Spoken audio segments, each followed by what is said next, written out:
Okay, well, moving on. Oscar-winning actress Regina King is making her directorial debut with the new movie One Night in Miami, which is about legendary meeting of four Black male icons, Cassius Clay, Jim Brown, Sam Cooke, and Malcolm X. Regina told Insider.com they were popular actors who she turned down for the film because they refused to follow the selection process. She said she wanted to work with actors that wanted to audition, and some of them thought they was just too damn big to audition. She said if they're not interested in audition, then she's not interested in seeing them for her movie.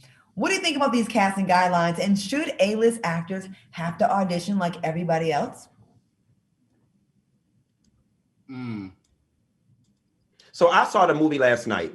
The movie was a really good movie. So all in all, it happened the way God intended for it to happen with the people that were doing it. Now, as far as should A-list actors have to audition, it really just depends, right? Because you already know if you're gonna get Meryl Streep or Viola Davis, they gonna get the job done.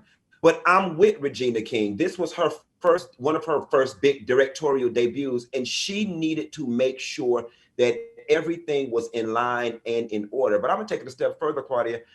I'm curious to know how much of that not wanting to audition was people's ego thinking, I'm not finna audition for the little Black girl that's just starting out. Like, I'm bigger than her.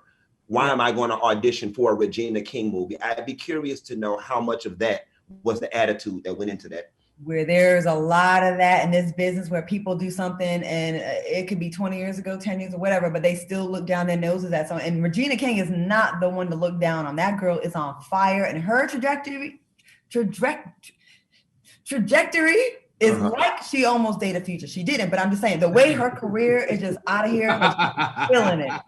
I'm just saying. What do you think, Al? You think A-list celebrities should audition? I think they should. I think just because you're a great actor don't mean you can do every role. There's some people I feel like in this case, would Regina King read for a position like this, being her status, being how many Oscars that she's won? Would she audition for someone in her own position if the was switched, if the situation was switched?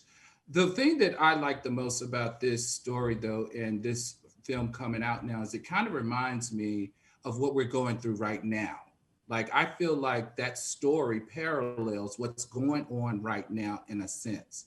And back then you had Muhammad Ali, you had Jim Brown, Sam Cooke, and you had Malcolm X. So thinking now, if we had to pick four millennials to mirror those four and say, let's just make it up and say One Night DC, like after the inauguration, who would your four be? So I'm gonna share my four. So now the millennials that remind me of those social activists from back in the day, who they would be now for me: Muhammad Ali, professional sports; LeBron James. LeBron James has been very vocal on the disrespect that the majority have laid on the minority. As it relates to Jim Brown, he was a football player. Definitely Kaepernick. Kaepernick has really was like the force behind. He was almost the Rosa Parks of this millennial movement in civil rights. Sam Cooke. So I was like worried. I didn't know who to pick for the Sam Cooke version, but y'all tell me if I got it right. At first I said Nas because of his social conscious raps. But then I said, nope, I got to pick an activist. So I say John Legend in that space. So the millennial version of Sam Cooke to me would be John Legend. And lastly, who is the millennial version of Malcolm X? So I was just like, okay, who could this possibly be? Guess who I came up with? Who? Tamika Mallory. Tamika Mallory is definitely the female version of Malcolm X in my mind. So the thing that I loved about this story in general was that it just definitely 100% applied to where I am now, being in Washington, D.C., being here through the Black Lives Movement, being here through the invasion, the insurrection, and seeing the other side of it. So those are my picks. What are you guys' picks? I think that we've run out of time and TGIF is almost over because Al Reynolds, you just gave the longest ever. I'm messing with you. Listen, we got to hold that. We're going to take a quick break. I think those are really good comparisons. I am 100% not feeling you tonight.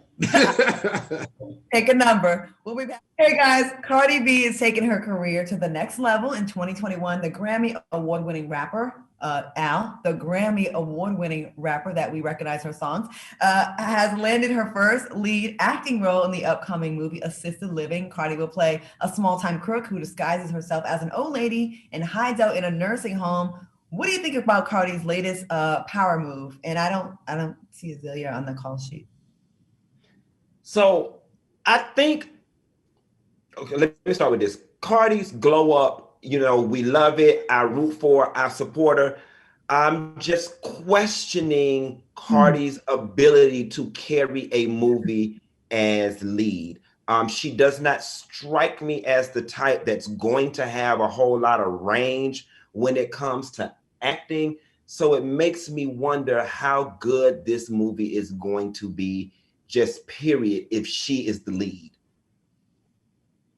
I think, obviously they're going to have a coach there with her, if not one, maybe two, maybe three, just so that we can get some subject verb agreement. I think that Cardi B is obviously an amazing talent, and whatever it is that she wants to do, they're going to create it for her.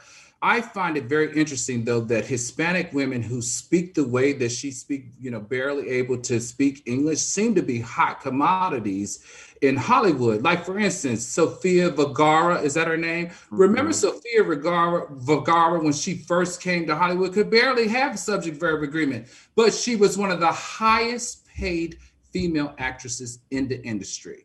So to watch Cardi B step into that space as a Hispanic woman who can, has a little issue with subject verb agreement, I'm like, if they're going to give her a check, good for Cardi.